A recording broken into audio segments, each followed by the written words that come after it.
Ang dami na nga nakaabang sa bagong computer shop. At oo mga guys, natapos na din siya. Kaya ngayong araw nga, samahan niyo muna ako. Kasi ilalagay ng mga in-order ko mga computers. Sobrang ganda na nga ng com shop ngayon. Kaya baka yung mga maglalaro dito, mga guys, dito na rin matulog. Chawat!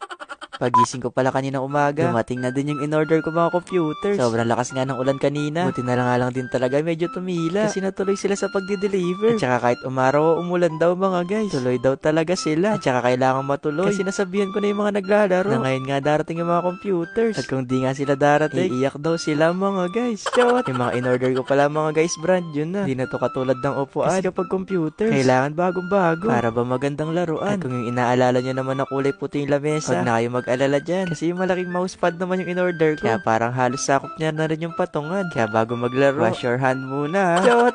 Pinalakihan ko na rin pala yung monitor. Para kapag naglalaro, nakita ba yung kalaban nila? Kasi minsan, nagre-reklamo yung mga naglalaro mga guys. Di daw sila magkakitaan ng kalaban. Kaya kapag natalo sila, parang kasalanan pa namin ng computer. Kaya pala hindi na rin pala ako naglagay ng LED light sa taas ng kisame. Kasi yung mga CPU nga, umiilaw na din. Kaya kapag naglagay pa ako sa taas, nakamagmukha na kaming Christmas light dito mga guys. Chot!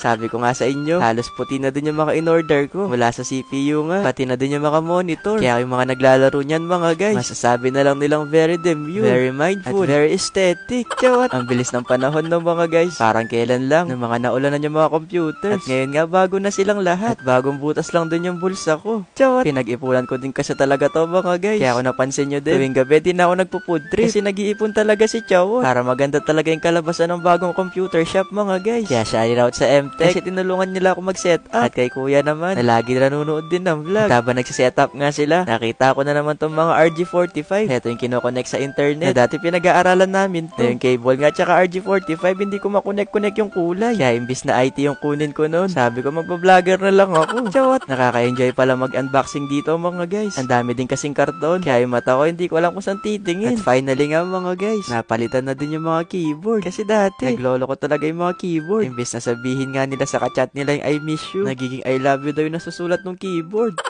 Kaya kapag nagloko pa niyan yung keyboard mga guys, yung kamay na nung naglalaro yung may mali, at ipapalit na ng bagong kamay yan. Chawat! Maganda na rin yung mga headphone. Di na rin siya amoy ano. Ay ano ba yun? Basta yung mga headphone nga na to mga guys, parang pang live stream na din. Kaya yung mga maglalaro dito mga guys, panigurado magugustuhan talaga yung bagong computer shop. At mukhang si Chawat, di na yata magtitinda. Kasi baka sa computer shop na ako tumambay. Chawat! Ito pala yung sinasabi ko kanina sa inyo mga guys. Yung bang hindi ko makonect sa connection. Kailangan kasi, kapag naipit mo na yan, lumana na yung connection sa may computer. At itong isang PC nga, umilaw na din. Kaya ang ibig sabihin, malapit na yung Pasko. Simula din pala nung nag-umpisa ako ng mag-renovate, ang dami rin nagtatanong sa akin, PisoNet pa din ba yung ipapalaro namin? Oo mga guys, PisoNet pa din naman. Na kahit piso, pwede pa rin talaga makapaglaro. Na yung piso nga dito mga guys, makakapaglaro ka na at ma-enjoy mo na yung 5 seconds. Shot! Sa mga oras nga na to mga guys, malapit na silang matapos. At yung mga customer ko sa labas, gusto na rin nilang maglaro. Na gusto ko nga sana na bukas na lang to ibubuksan. Kaso nga lang kating-kating na daw yung kamay nila maglaro mga guys. Kahit na transaction ko na lang to ha. Grabe mga guys, sobrang ganda na nga ng bagong computer shop. Worth it yung pinagpaguran natin. Pero mas maganda to kapag nakapatay yung ilaw. May binigay din pala sila kanina sa akin na remote. Na yung mga CPU nga, pwede mo silang mapalitan ng kulay. Nag-e-enjoy nga ako magpalit ng mga kulay. Baka hanggang bukas pa ako dito magpalit-palit ng kulay mga guys hanggang sa mapundi na. Chot! Ang ganda kasi dito sa loob. Kaya imbis na bukas pa lang dapat ako magpapalaro mga guys, dinadry run ko na nga muna sa mga naglalaro para matesting at masubukan na nila yung mga bagong computers. At ilang minuto lang din, napuno na kami dito sa loob. Ang dami nagpapareserve. Sabi ko sa kanila hanggang alas 10 lang ako magsasara na. Welcome back ulit sa com shop.